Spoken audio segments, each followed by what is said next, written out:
You really should have taken the 20,000, Alani. Julian's voice was smooth, filled with that false pity I'd come to hate. We were in the sterile hallway outside the courtroom. The divorce was final. He'd won. His new partner, Beatrice, was clinging to his arm, her expression a perfect mask of sympathy. His mother, Eleanor, stood beside them, looking at me like I was something she'd found on the bottom of her shoe.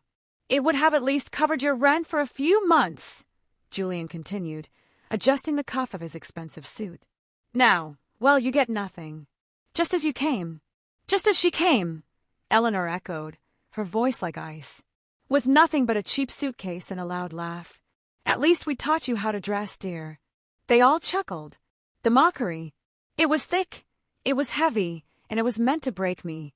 They saw the woman who had lost. The Jamaican woman who flew too close to the sun and got burned. But they couldn't see what was tucked inside my bra, right against my skin. It's amazing what people think they know about you. They see the outside, the cheap coat I bought from a second-hand shop, the worn shoes, and they build a whole story. They paint you as a victim. They never see the fire inside. They never see the piece of paper, the lottery ticket, that makes their entire bloodline's wealth look like pocket change. How are you all doing today? I hope you're warm. I remember that day, standing in that cold hallway. I was so cold I was shaking. But I had a secret. A very, very big secret. Get comfortable, grab yourself a cup of tea, maybe some of that good ginger biscuit. Because this story is about how that secret changed everything. My name is Alani Thompson. It used to be Alani Farquhar, but I gave that name back, along with all the pain that came with it. This is the story of how I went from being the mocked, discarded Jamaican wife to the woman who owned the very bank they borrowed from. But let me start from the beginning. I was 23 when I met Julian. I wasn't looking for a prince. I was in Montego Bay, and I was looking for a business loan. I had my own small roadside jerk chicken stand, just a little shack I'd built with my father. But it was mine. The food was good, my grandmother's recipe, and I had people driving from all over the island for it. My dream was simple. Save up, buy a real restaurant. Then Julian Farquhar walked up.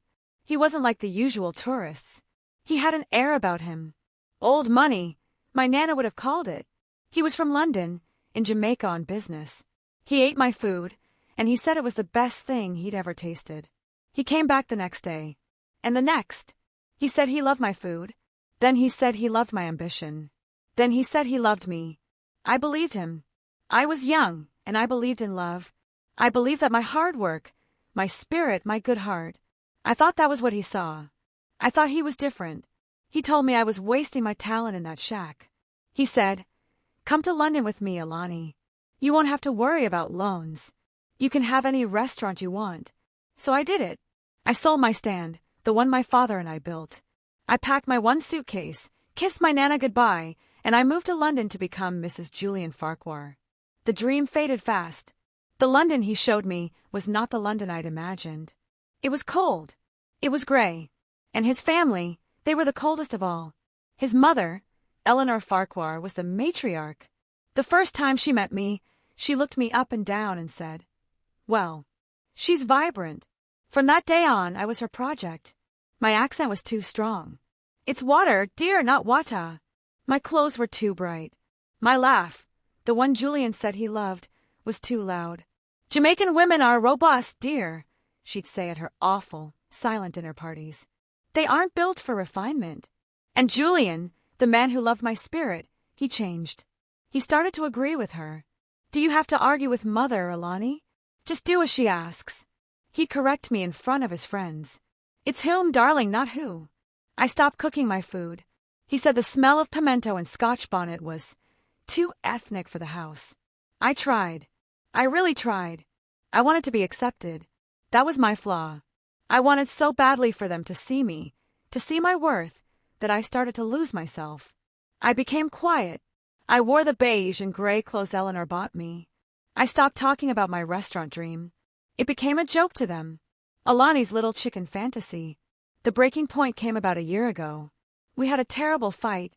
He had just come back from a business trip, and he smelled of perfume that wasn't mine. When I confronted him, he didn't even deny it. He turned it on me. "What do you expect, Alani? You've let yourself go. You're boring. You're not the woman I met. I told him he was the one who snuffed out that woman. He got angry. He said things I can't repeat. He called my family opportunistic islanders and said I should be grateful he rescued me. I was heartbroken. I left the house, just walked out into the cold London drizzle. I didn't know where I was going. I just walked. I ended up in a part of the city I didn't recognize, a small neighborhood. I felt so homesick, so lost, I just wanted a piece of home. I passed a small corner shop. In the window was an advertisement for the big Euro Lotto. The jackpot was enormous. Hundreds of millions. I thought about my Nana. Back home, she always played the same numbers. My birthday, her birthday, my father's anniversary. A lucky number she dreamed. It was a silly, superstitious thing. But in that moment, I missed her so much my chest ached. I went inside. I bought one ticket. I used my Nana's numbers. It felt like a prayer. A tiny connection to the woman who always believed in me. I didn't even think about winning. I tucked the ticket into the zipper pocket of my old purse, the one I'd brought from Jamaica, and I forgot all about it. When I got home, Julian was gone. He came back 2 days later with a lawyer. He was divorcing me. That's when I found the texts. Messages to Beatrice, a woman from his office. It wasn't just an affair. It was a plan. They had been planning this for months. He had been moving assets, hiding money, building a legal case to prove that I brought nothing to the marriage, so I would leave with nothing. And all that time, I was trying to save us. The divorce was brutal. He and his mother painted me as a gold digger. They lied in court. They said I was lazy, that I refused to work, that I was only after his family's name. My lawyer was outmatched. Julian's lawyers were sharks. And so, we ended up in that hallway. The judge had granted the divorce. The prenuptial agreement I'd signed without reading properly was ironclad. I was awarded nothing. Julian's kind offer of $20,000 was thrown out because I'd behaved badly by accusing him of adultery without sufficient proof. I left that courthouse with nothing but the cheap coat on my back and the fire in my belly. I ended up in a tiny, cold bedsit, one room, a shared bathroom down the hall. The $20,000 my lawyer had gotten me earlier as a temporary stipend was almost gone. I spent my days looking for work, any work. A few weeks after that day in the hallway, I was packing. I couldn't afford the bedsit anymore. I was putting my few belongings into a box. I found it at the bottom of the wardrobe, my old purse from Jamaica, the one I'd brought my dreams in. I opened it, maybe just to feel the worn leather. And in that little zipper pocket, my fingers hit a piece of paper. The lottery ticket. It was crumpled, months old. I almost threw it away. It was a reminder of a stupid, hopeful moment. But something made me look at it. I unfolded it. I remember the date I bought it, the day of that terrible fight. The draw was the next day. That was months ago. My heart was doing a strange rhythm. I pulled out my cheap phone, the one with the crack screen. I used the last of my data to look up the lottery archives. I found the date. I read the numbers on the screen. 4/15, 23/30, 42, and the 2 lucky stars. 7/11. I looked at the ticket. My birthday. 4. My Nana's birthday. 15. My father's anniversary. 23. The address of my old shack. 30. My lucky number. 42. The 2 stars. 7/11. They all matched. I stared. I checked again. And again. I thought I was dreaming. I thought I was having a breakdown. The jackpot. One winner. $800 million. And I had won it before the divorce was final. When I was still legally Mrs. Alani Farquhar. Half of that ticket, by law, was his. But he had just spent 6 months in court proving, legally and publicly, that I brought nothing into the marriage and was entitled to nothing that I acquired during it. I sat on the floor of that cold, damp room. They had mocked me. They had called me poor and stupid and worthless. I started to laugh. It wasn't my old, loud Jamaican laugh. It was something new, something cold and sharp and very, very rich. I held my breath. The silence in the tiny room was so loud it was like a roar. 800 million. I looked from the phone to the ticket, from the ticket to the phone. The numbers didn't change. They were real. It was real. My mind, which had been foggy with despair for months, suddenly became crystal clear. I thought back to the beginning. I thought about how I'd let them make me small. When I first arrived in London, Julian was everything. He was protective, charming. He'd hold my hand in public and kiss me, and I'd see people stare. He seemed proud. "This is Alani," he'd say to his friends. "She's going to take the London food scene by storm." He rented a small, beautiful flat for us in a nice part of the city. He said his mother's house was too stuffy for a new marriage. I believed him. I thought he was protecting me. I didn't realize he was just ashamed to bring me home until I was presentable. The training began. Eleanor would come over for tea every Tuesday. She brought lists. "We need to find you a proper tailor, Alani. Your figure requires structure.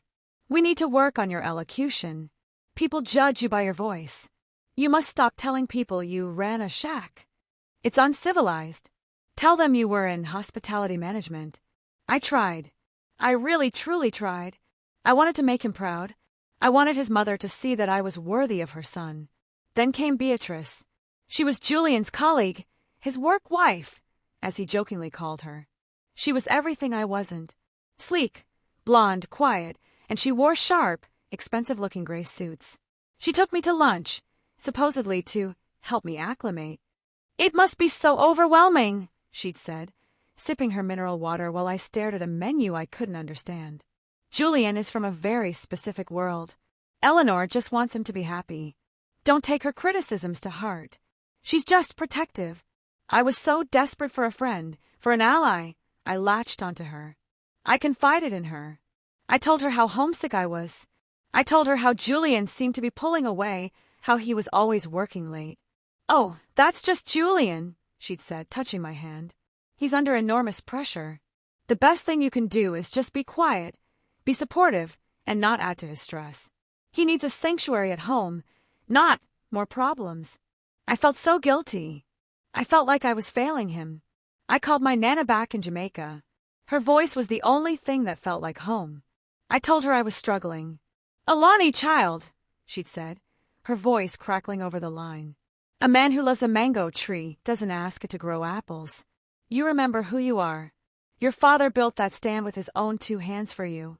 Don't let them file down your edges so you fit in their smooth, cold box." I wanted to listen, but I was in deep, and I was in love, and I thought I knew better. A few months after we were married, Julian came to me with some papers.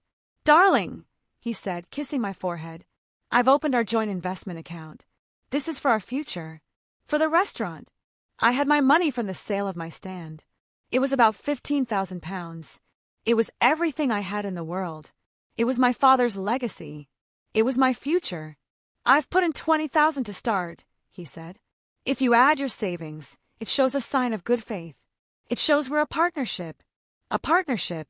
That was the word I was desperate to hear. I looked at the documents.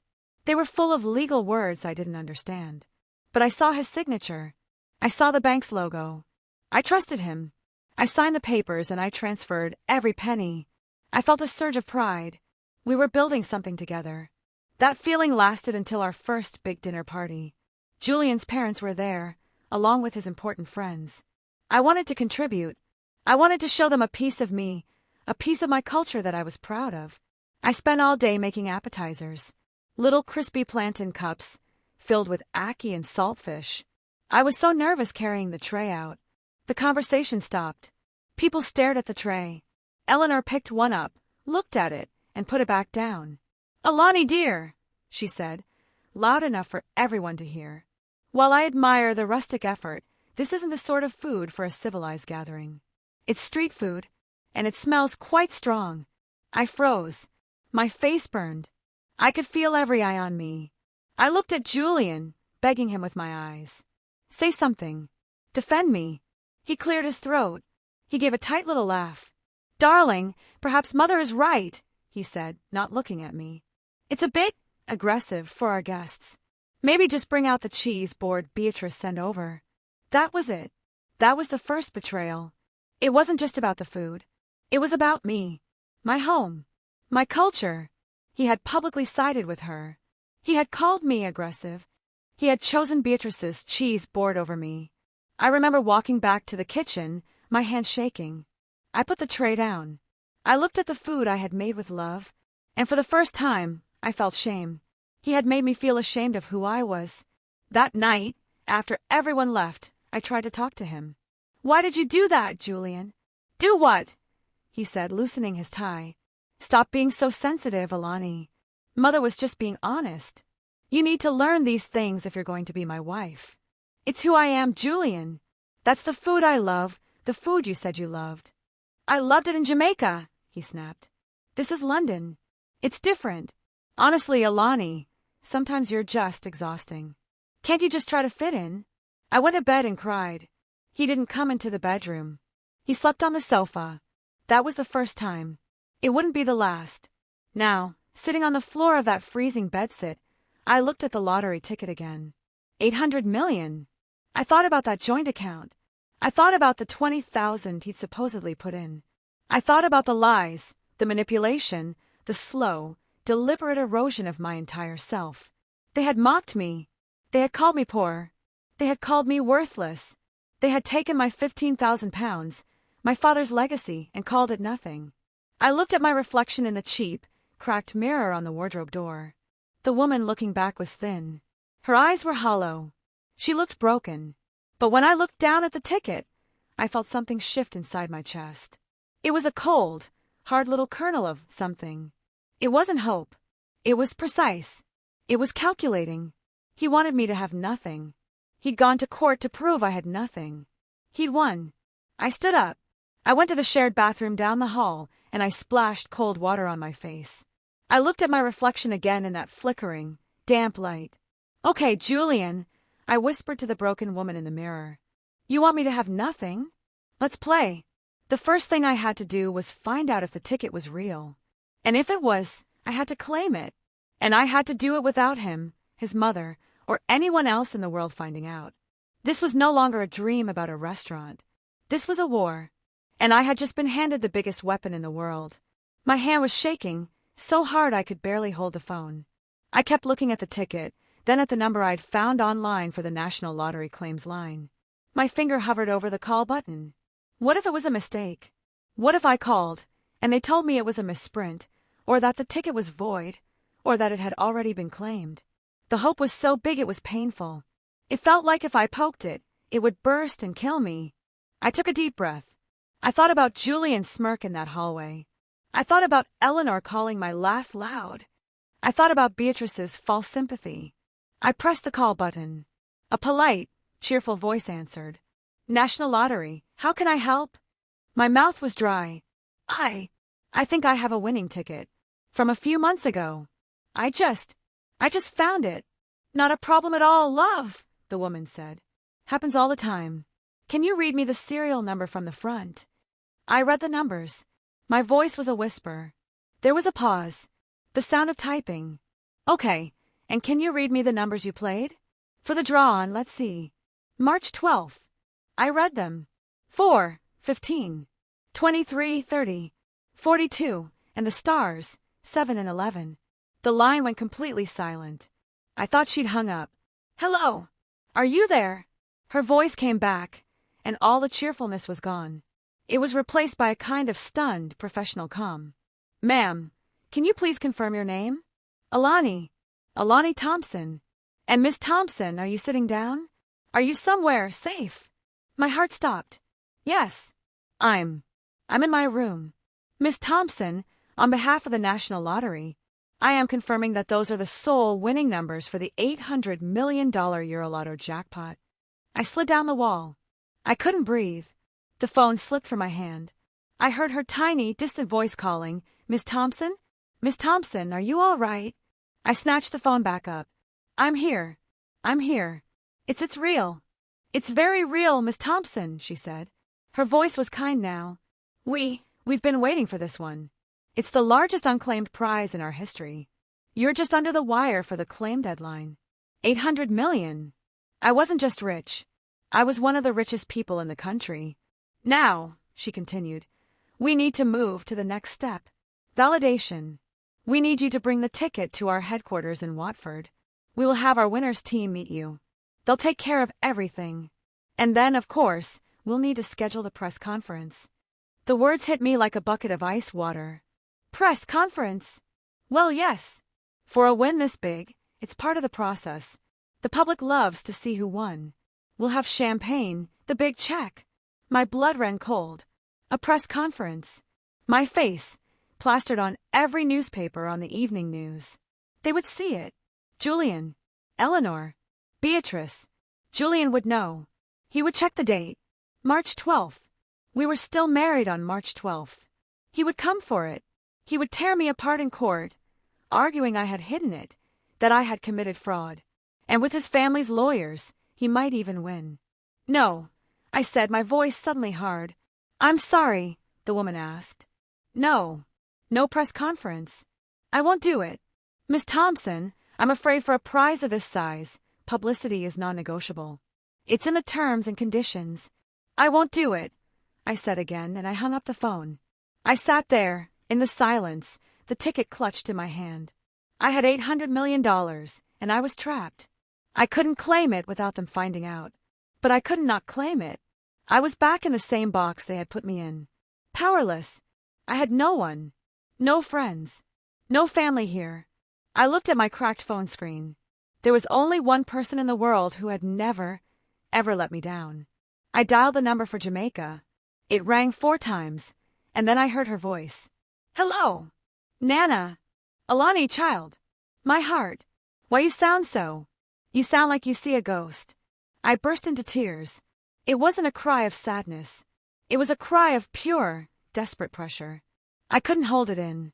Nana, I'm in trouble. I'm in a deep, deep trouble. What him do to you? That man. What him do, Alani? I couldn't tell her the amount. It was too big. It was dangerous. He left me with nothing. Nana, I have nothing. I'm being kicked out of my room. I have no money for food. I'm lost. Hush, child. Hush now. You are Alani Thompson. You are your father's daughter. You are never nothing. I took a shaky breath. But I think I found a way out, a way to fix everything. But I can't do it alone. I need help, Nana. And I'm ashamed to ask. I need money. The line was quiet. I heard her breathing.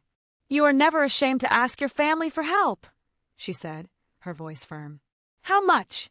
Whatever you can send. A few £100. Just enough to get on my feet. To start. I have the money I was saving from your father's old tool set. The one the collector man wanted. And I have a goat, Bessie. She's a good milker. I can sell her at the market tomorrow. No, Nana, not Bessie. Hush. A goat is a goat. A grandchild is a life. The money will be at the Western Union in the morning. You go get it. And you listen to me, Alani. Yes, Nana. Whatever you are planning, you be smart. You hear me? Your father, him was a good man. But you have your mother's fire. You be smart. Be like the mongoose. Quiet, quick, and always go for the neck. You make them pay, child, but don't you become them. I hung up. The weight of her sacrifice settled on me. She was selling her goat. She was sending me the last of my father's memory. This wasn't just my fight anymore. The next day, the money was there. £350. It felt heavier than the 800 million. I didn't go back to the bedsit. I took my 1 box of belongings, and I went to a public library. I used the money to buy a burner phone and a bus pass. I sat at a public computer, and for the first time, I let myself look. I searched Julian's name. His social media was private, but Beatrice's wasn't. My heart hammered. The most recent post was from 3 days ago. It was a picture of her and Julian. In our old house. They were in the garden, clinking champagne glasses. Her hand was on his chest, a massive diamond ring on her finger. The caption read, "New beginnings with the man who deserves the world. So excited to finally make this house our home." I scrolled down. My stomach twisted. There, in the comments, was Eleanor Farquhar. "Finally, a daughter I can be proud of," she had written. "Welcome to the family, Beatrice. You are everything we could have hoped for. A daughter I can be proud of." They weren't just moving on. They were erasing me. They were rewriting history, and I was the rustic effort that had been scrubbed clean. The anger came back, But it wasn't hot and messy anymore. It was cold. It was steel. Nana's words echoed in my head. Be smart. Be like the mongoose. A press conference was non-negotiable. Fine. But what if the person claiming the prize wasn't me? I opened a new search tab. How to claim lottery winnings anonymously UK. The results were all the same. You can't. Not for a jackpot. You can ask for no publicity, but your name is still released. But then I saw a forum post. A tiny comment at the bottom of a page. You can't be anonymous, but you can set up a trust. The trust can claim the prize, and you can be the beneficiary of the trust. It's complicated. You need a shark. You need someone who specializes in discreet wealth management. A shark. I needed a shark. I typed in a new search. Best discreet wealth lawyers London. One name kept coming up. A woman. A senior partner at a firm so exclusive, their website was just a name and a number. Her name was Evelyn Reed. Her reputation was terrifying. She didn't just handle divorces. She made people disappear. She didn't just manage wealth. She fortified it. I looked at the burner phone. I had enough money for a cheap hotel room for one night and one very expensive phone call. I found a small, clean hotel. I paid in cash. I sat on the bed, my father's legacy and Nana's sacrifice in my pocket. I dialed the number. A crisp, terrifyingly polite voice answered. Reed and Associates. I need to speak to Evelyn Reed. I'm sorry, Ms. Reed is not available. May I ask who is calling? My name is Alani Thompson. Tell her I have an $800 million problem. And her first instruction is to make me invisible. There was a click, and then a new voice, low and sharp as a razor. This is Evelyn Reed. You have my attention. Start from the beginning. I sat in the back of a private room at a hotel, so old and discreet it didn't even have a name on the door. Just a number. Evelyn Reed sat opposite me. She wasn't what I expected. She was in her 50s, impeccably dressed, but there was nothing soft about her. Her eyes were the color of the London sky, and they missed nothing. There was a man with her. He never introduced himself. He just opened a briefcase, took out my lottery ticket, and placed it under a small, high-intensity light. He examined it with a jeweler's loupe for almost 5 minutes, not saying a word. Finally, he nodded once at Evelyn. He packed his equipment, put the ticket back in my hand, and left the room. It's genuine, Evelyn said. Her voice was flat. It wasn't a question or a celebration. It was a fact. And you are correct. The publicity is the kill shot. The moment your name is announced, he files. He'll claim marital asset concealment. He will argue that your despair was a calculated act to defraud him. And given his family's reputation and your lack of one, he will win. You won't get half. You'll be lucky if you get 10%. I just stared at her. So, I was right. I'm trapped. You are not trapped, Miss Thompson, she said, leaning forward. You are inconvenienced. There is a solution, but it is not cheap, and it is not simple. Tell me. We create a shell, a blind trust registered in Switzerland. That trust will be the sole beneficiary of a holding corporation registered in Panama. That corporation will have a board of directors, all of whom are on my payroll. They will claim the prize on behalf of the corporation as an investment windfall. The press will report that a foreign investment fund won. It's boring. It's not a human interest story. It will be forgotten in one news cycle. And in me, you, she said, will be the sole, invisible, anonymous beneficiary of the Swiss trust. The money will be yours. But Alani Thompson, the woman from the courthouse, will cease to exist. That woman remains poor. She remains broken. She disappears. In her place, a new person will be born. A person of means. A person who is, for all legal purposes, completely unconnected to Julian Farquhar. She named her price. It was more money than my entire village in Jamaica made in a decade. I didn't even blink. How fast! A tiny, almost imperceptible smile touched the corner of her mouth. I knew I'd like you. The claim deadline is in 48 hours. My team is already in Zurich and Panama. We've been working since your call. You will sign this. She slid a stack of documents across the table. It gives me power of attorney. It gives me control of the process. For the next 72 hours, I will be the only person on earth who knows who you are and what you have. I picked up the pen. What do I do now?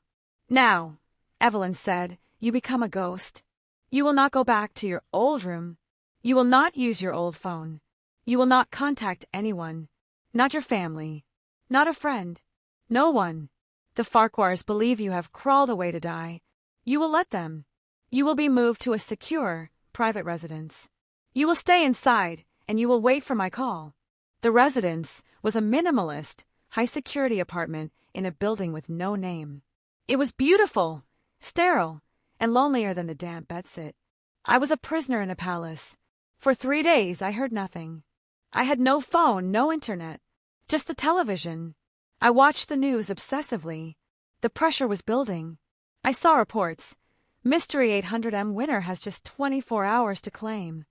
The anchors were frantic. Had the ticket been lost? Was the winner dead? I felt sick.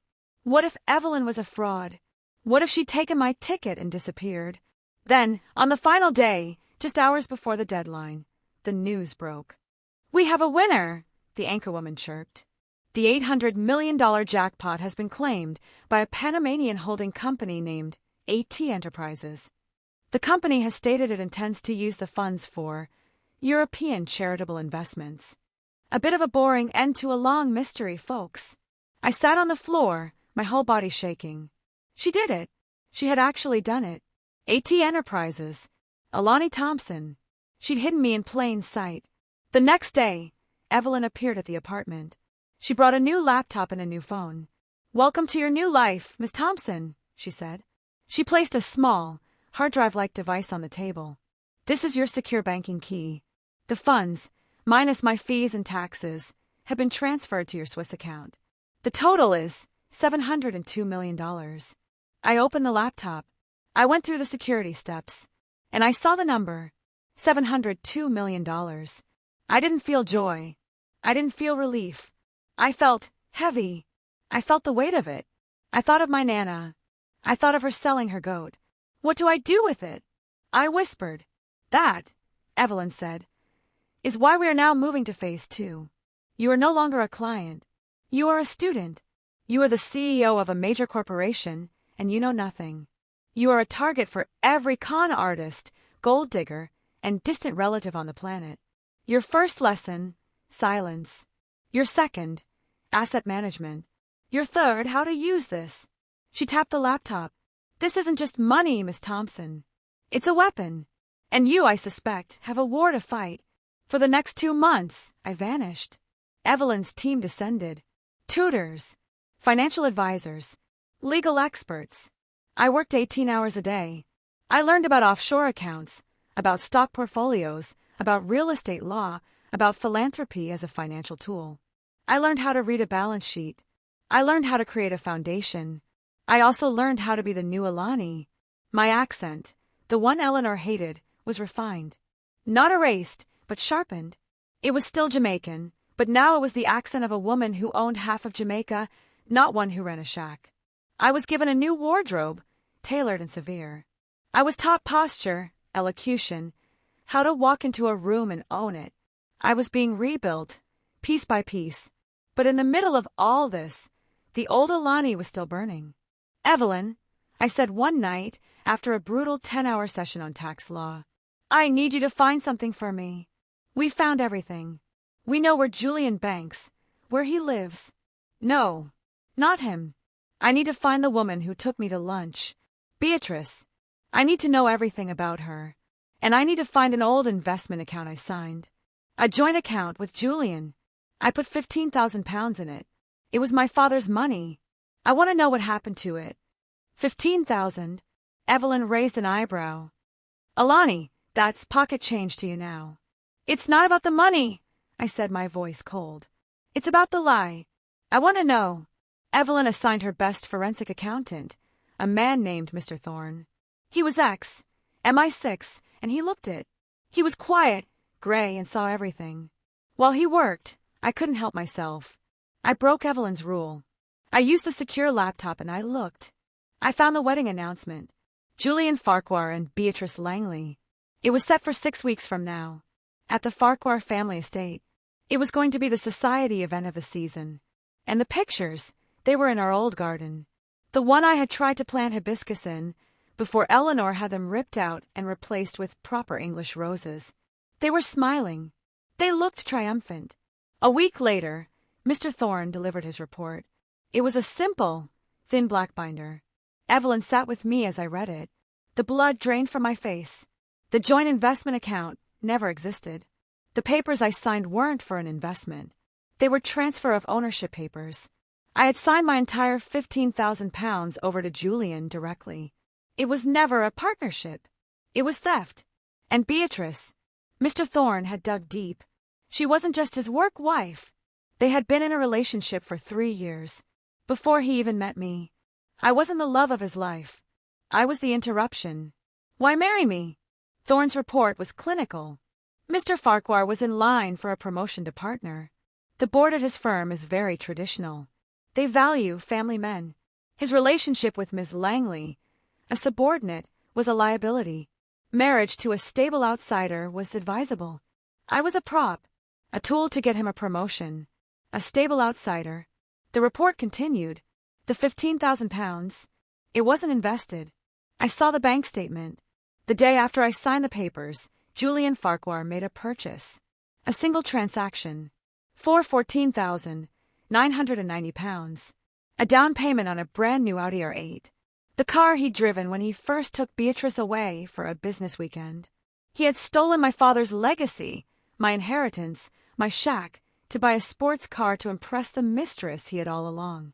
And then he had his mother, and his lawyers, and his mistress, mock me in a courthouse for having nothing. I closed the binder. I was so calm it scared me. The grief was gone. The anger was gone. All that was left was a cold, pure, diamond-hard resolve. I looked at the wedding announcement I'd printed out. They were building their new beginning on my father's money. Evelyn, I said, my voice perfectly level. Yes, Alani. This wedding. It's at the family estate. Who's handling the catering? Evelyn looked at her notes. A very high-end firm. Cavendish Catering. Why? I want to buy them, I said. Next. I'm sorry. Cavendish Catering. I want to buy the company. I want to own it. By the end of the week. And I want to be at that wedding.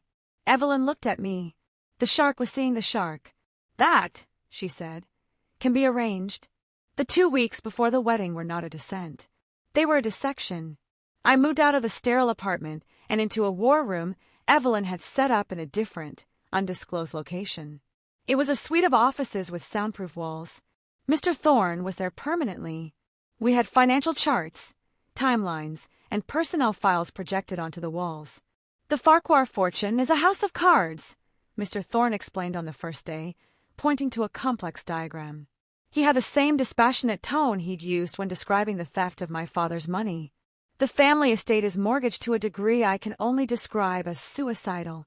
Julian's promotion at the firm came with a pay rise, but also with a mandatory equity buy-in, which he financed with another high-interest loan.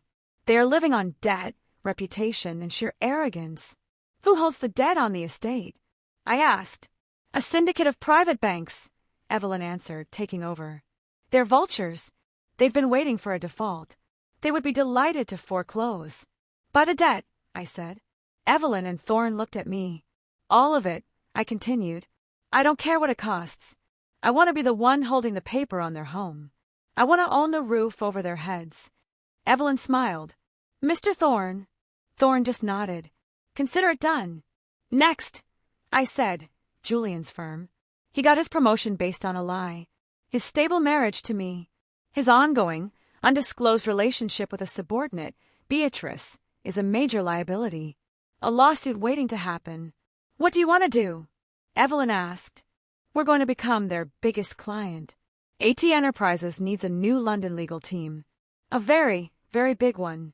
We'll set up a pitch. We will invite 3 firms, including Julian's, to present to us. I want the final presentation, the one where the new partner, Julian Farquhar, has to sell his firm's integrity, to be scheduled for the Monday after his wedding. And who will he be presenting to? Evelyn asked. To me, I said.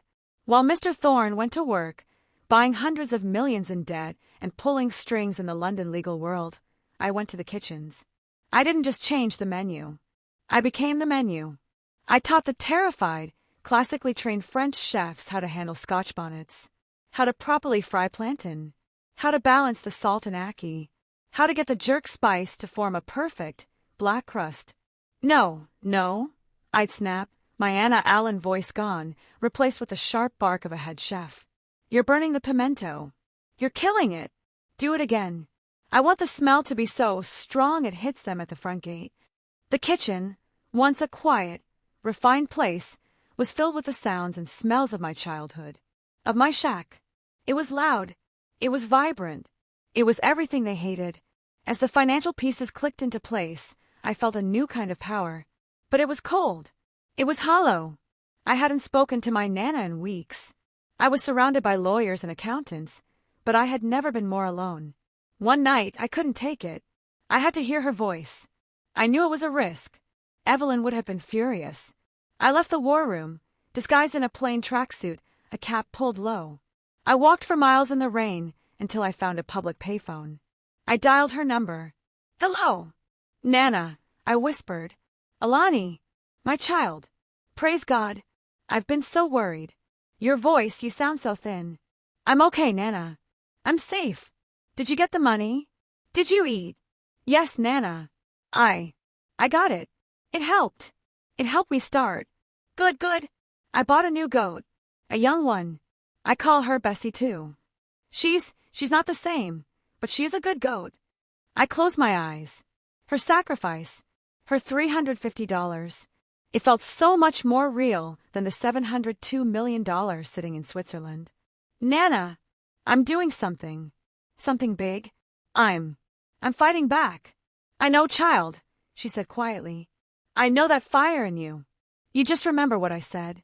You be the mongoose. You don't be the snake. A snake is a snake. But a mongoose is just protecting its family. You make me proud. But you come home when it's done. The line clicked. Alani, she said. Are you happy? I looked at my reflection in the glass of the phone booth. The severe, cold woman in the shadows. The woman who now owned a catering company, who held the deed to her enemy's house, who was planning to destroy a man's career. I will be, Nana, I said. I will be. I love you. I hung up the phone. I stood in the rain for a long time. This was my rock bottom. I had all the power in the world, and I had never felt so empty. I was an engine of pure revenge. That was all that was left. I had lost the loud laugh. I had lost the joy. I walked back to the war room, my clothes soaked. Evelyn was waiting for me. She knew I had left. She didn't ask where I'd been. It's done, she said. We own 100% of the Farquhar estate's debt. The default and foreclosure notice is drafted. It will be served by a courier on Monday morning, 9 a.m. At the same time, the board at Julian's firm will receive an anonymous package. Mr. Thorne's full report on the theft of your £15,000, the affair with Beatrice, the lies on his partnership application, the risk she poses as a subordinate, the whole sordid mess. He'll be in the meeting with you at 10 a.m. trying to win your business, while his entire board is reading the evidence that will have him disbarred. She paused, holding out a single file. This is the final step. The choice. We can stop. We can let the bank serve the notice, let the package be sent, and you can walk away. You never have to see them again. Or, you can go to the wedding. You can proceed with the catering plan. I thought of Nana's words. Are you happy? No. Not yet. I thought of Julian's smirk in the courthouse. I thought of Eleanor's cold, dead eyes. I thought of Beatrice calling me the help. They paid for their party with my father's money, I said. It's rude not to deliver the meal yourself. I took the file. Prepare the catering vans. I'm leading the team. The morning of the wedding. The day was bright, sunny, and perfect. A beautiful day for a public execution. I wasn't in a suit. I wasn't Anna Allen. I stood in the gleaming Cavendish depot, in front of a fleet of refrigerated trucks. I was wearing a starched, black chef's uniform. On the breast, embroidered in white, was the company logo, and beneath it, a new title, A. Allen, Executive Director. My hair was pulled back in a tight, professional net. My face was bare. I looked at my reflection in the side of a truck. The woman who had cried over a cheese board was gone. The woman who had been mocked in the hallway was a ghost. The mongoose was ready. One of my staff, the head chef I had retrained, approached me. "Director? We're ready. The traditional menu is in truck 1. The alternate menu is in truck 2. Which one are we serving?" I looked at the manifests. Menu A, poached salmon. Asparagus. Tasteless. Menu B, curried goat. Ackee and saltfish. Jerk chicken. Rice and peas. Fried plantain. Loud. "Load menu B," I said. "They are going to get exactly what they paid for." I climbed into the passenger seat of the lead truck. "Let's go serve the happy couple." The tires of the lead Cavendish truck crunched on the gravel of the Farquhar estate. It was perfect. Of course it was. Eleanor would have accepted nothing less. The gardens were immaculate. The roses she'd planted in place of my hibiscus were in full, nauseating bloom. A massive white marquee was set up on the lawn, and the sound of a string quartet drifted through the air. I stepped out of the truck. The black, starched uniform felt like armor. My name, A. Allen, Executive Director, was stitched over my heart. My team, briefed and paid triple time, began to unload. As predicted, a frantic woman in a headset, the wedding planner, came running over. "No, no, no. Service entrance. Around the back." Mrs. Farquhar was explicit. I stepped into her path. "I am Anna Allen, the director. We have a new quality assurance protocol. We unload from the front. We will be discreet." My voice was the cold, flat instrument Evelyn's team had forged. The planner looked at my uniform, at the fleet of gleaming trucks, at my dead calm expression. She wilted. "But, Mrs. Farquhar, is our client," I finished for her, "and we are ensuring she receives the absolute highest quality. We proceed as I've stated." She backed away, stammering into her headset. I looked at the house I'd been thrown out of. I was back, and I was coming in the front door. The reception was underway. Speeches were being made. I stood in the shadows at the back of the marquee, watching. Julian and Beatrice were at the head table. She was radiant in a dress that must have cost a fortune. He was beaming, accepting the congratulations of his friends, looking every bit the successful partner, the man who had it all. Eleanor was at his side, her expression one of pure, smug triumph. She had won. She had gotten the daughter she wanted. A toast was made. Glasses clinked. Julian's father, a man I'd barely spoken to, stood up. "And now the meal. A feast fit for my son and his beautiful new bride. Courtesy of Cavendish." Eleanor nodded, a regal, tight-lipped smile. "That's our cue," I said quietly to my staff. We moved. A silent, black-clad army. The first plates were set down. The effect was immediate. It started not with sight, but with smell. The rich, pungent, glorious aroma of pimento, thyme, garlic, and Scotch bonnet hit the air. It was so powerful in that sterile, rose-scented tent that it was like a physical blow. A confused murmur rippled through the guests. Beatrice, who had been laughing, stopped. "Jules, what is that smell?" Julian looked down at his plate. It was not poached salmon. It was a dark, rich, glistening portion of curried goat, nestled against a perfect scoop of rice and peas. Eleanor Farquhar's face went from pale to confused to a deep, blotchy purple. "What is this?" she demanded, her voice rising. She stood up, knocking her chair back. "What is the meaning of this?" she shrieked, looking around wildly. Her eyes locked on me as I directed my staff. She stormed over, her face a mask of pure rage. "You, Anna Allen," she hissed, her voice low and venomous. "I told you. I explicitly told you. No spices. No ethnic food. You've ruined it. You've ruined everything. You are fired. Get out of here." I just looked at her. Slowly, deliberately, I reached up and pulled the professional net from my hair. My hair, which I had stopped straightening, fell. It wasn't the broken, damaged hair she remembered. It was my full, healthy, Jamaican curls, vibrant and alive. I took off the dark-rimmed Anna Allen glasses, and I spoke. My voice was not Anna Allen's. It was mine. The one she hated. The one she called loud. You can't fire me, Eleanor. The string quartet had stopped playing. Every eye in the marquee was on us. Julian and Beatrice were on their feet. Julian was staring, his face chalk white. He looked like he had seen a ghost. Alani, he whispered. It was so quiet, I almost didn't hear it.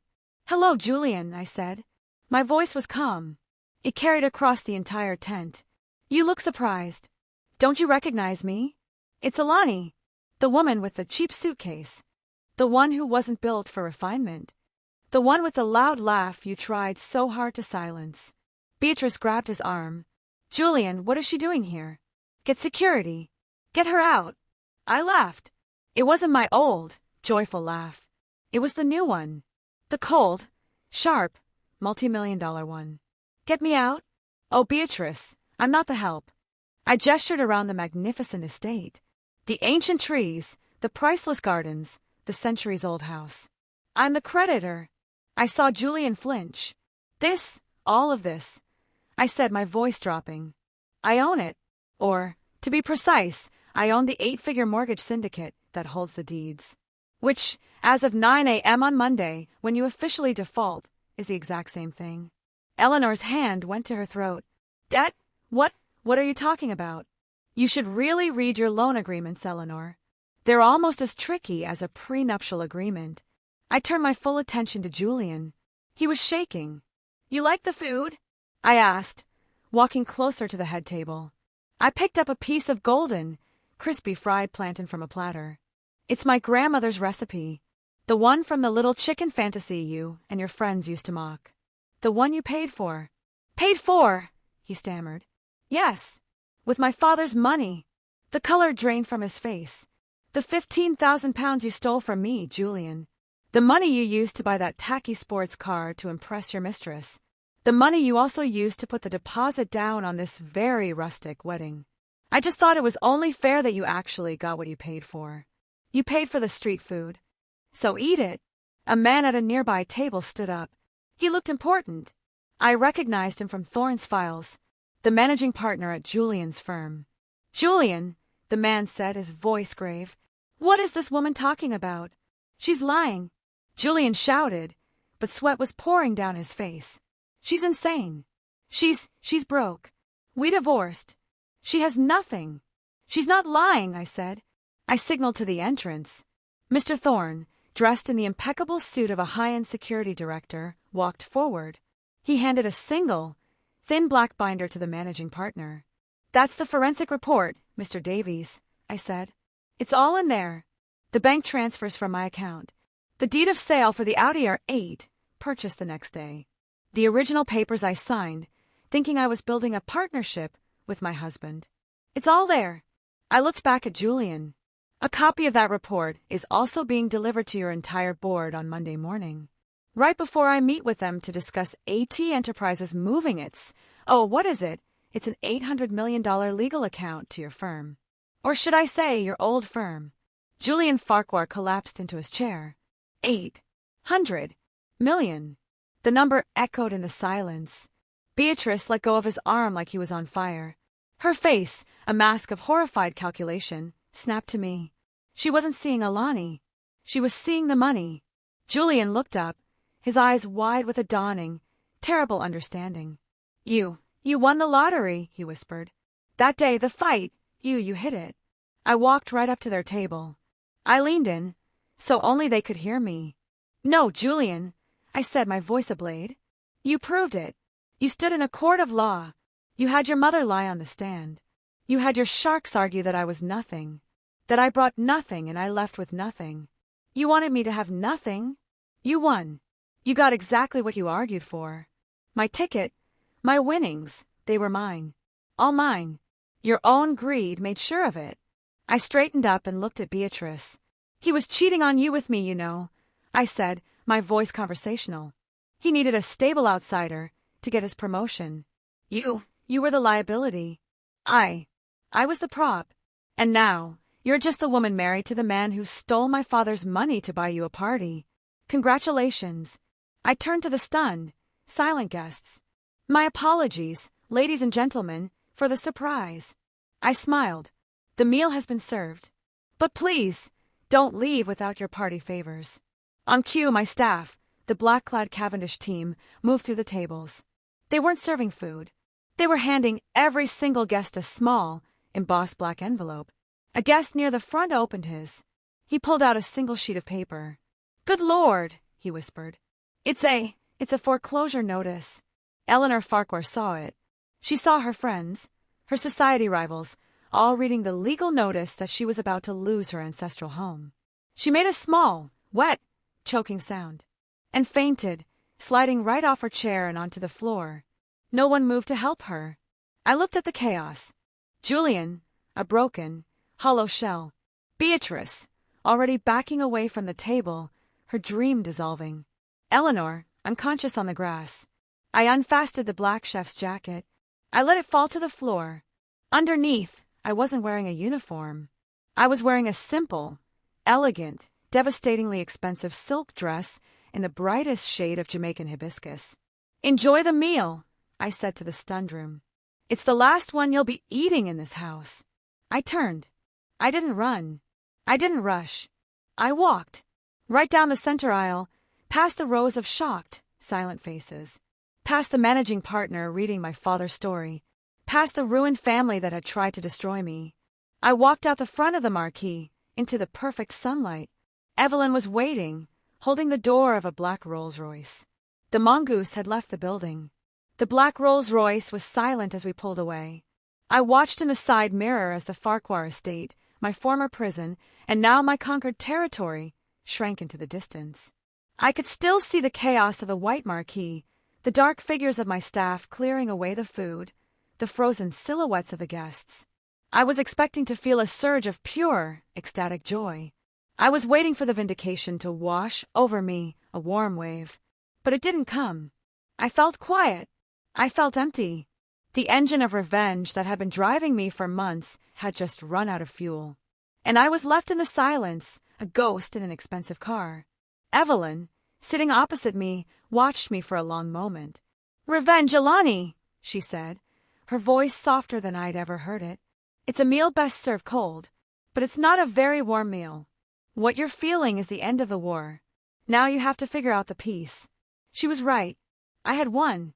I had destroyed them. And I had never felt more alone. The victory was as cold and hard as the diamonds on my new watch. The days that followed were a blur of legal finality. I didn't have to do anything. Mr. Thorne and Evelyn's team handled it all. I just sat in my new, permanent penthouse, one I had chosen, filled with light and art from back home, and watched the world react. The fallout was spectacular. It was all over the financial news, and even the society pages. Julian Farquhar was, as predicted, disbarred. The firm of Davies and Lyle, in a public and scathing press release, announced he had been dismissed for gross ethical misconduct and financial fraud. They were suing him to recoup the damages to their reputation. Beatrice, it turned out, was smarter than I gave her credit for. She filed for an annulment within 24 hours, citing fraud and misrepresentation. She was fired from the firm as well, a liability. The last Mr. Thorne reported, she had moved back in with her parents in the suburbs, her society dream in ashes. And the Farquhars, Julian, Eleanor, and her husband were ruined. The foreclosure on the estate was finalized. AT Enterprises took possession. Julian had declared bankruptcy. He was untouchable, not because he was powerful, but because he was worthless. Eleanor, after a brief hospital stay for exhaustion, was now living in a small, rented flat in a town I'd never heard of. They had gone from the top of their world to the absolute bottom. They had become what they had always accused me of being, nothing. I read the reports. I saw the headlines. And I felt nothing. The cold, hard knot in my stomach was gone. But so was the fire. I looked at the number in my Swiss account. $702 million. It was just a number. It hadn't made me happy. It hadn't brought back my laugh. I thought of Nana's words. "Are you happy?" I picked up the phone and called Evelyn. "It's over," I said. "Yes." "You have everything." "No," I said. "Not yet. I want you to start liquidating. I want to sell the Farquhar estate. I want to sell Cavendish. I want to sell it all." "Alani, that's hasty." "The market." I don't care about the market, I said. That was my war chest. The war is over. Now I'm going to build something. 6 months later. The London sky is grey as always. But I'm not there. I'm standing on a beach in Montego Bay. The sun is hot, and the water is a shade of blue, so bright it hurts your eyes. The smell of pimento and thyme is in the air. Behind me is a new building. It's not a shack. It's a beautiful, open-air, 2-story structure made of local wood and stone. The architecture is elegant, but it's warm. It's alive. A polished wooden sign hangs over the entrance, carved by a local artist. It doesn't say AT Enterprises. It says, Nana's. In the kitchen, I'm not Anna Allen, and I'm not the executive director. I'm just Chef Alani. I'm wearing a simple white chef's jacket. My hair is in its full, glorious, curly afro. And I am laughing. It's the laugh. The loud one. The one they tried to kill. It's echoing off the walls as I show a group of 6 young Jamaican women how to properly debone a chicken for a jerk marinade. This isn't just my restaurant. It's a culinary school. It's the first graduating class of the AT Foundation's culinary program, which gives full scholarships and business grants to local women who have a dream. My Nana is sitting at the best table in the house. Table 1, sipping a ginger beer. She looks like a queen. I bring a plate over to her. It's my ackee and saltfish, served on a beautiful handmade ceramic plate. She takes a bite. She closes her eyes. It's perfect, child, she says. Your father, him would be so proud. I sit down across from her for the first time in years. I'm not a wife. I'm not a victim. I'm not a shark. I'm just Alani. And I'm home. Julian and his family learned that you can't build a life on someone else's ruins. They lost everything because they never earned anything. They took, so everything was taken from them. They are a footnote in a story that's not even about them anymore. And me, I had to go to London to find out who I was. I had to become a ghost, a shark, a warrior. I had to get cold and hard and rich just to remember what was truly valuable. That $800 million, it was a weapon. It saved my life, but I turned it into a tool. The AT Foundation for Displaced Women now has offices in London, New York, and Kingston. Evelyn Reed sits on the board. We provide the legal aid, the business grants, and the safe passage for women who are told they have nothing. We are a legion of Alani Thompsons. But that $15,000, my father's money, that was the money that mattered. It was a foundation of love, and I finally built an empire on it. Thank you all so much for listening to my story. I hope wherever you are, you're warm and you're with people you love. It's been a long, hard journey, but I'm so grateful you came with me. Have you ever felt like the world was trying to make you small? Have you ever had to fight to find your own loud laugh again? I'd love to read your stories in the comments below. This is Alani Thompson, signing off from a very warm and very happy Jamaica. Be kind to each other. Be smart. And always, always be the mongoose. Don't forget to like this video, subscribe for more stories, and share this with anyone who might need to hear it. Would you like me to tell you the story of what happened when Beatrice Langley had the audacity to try and sue me for emotional distress?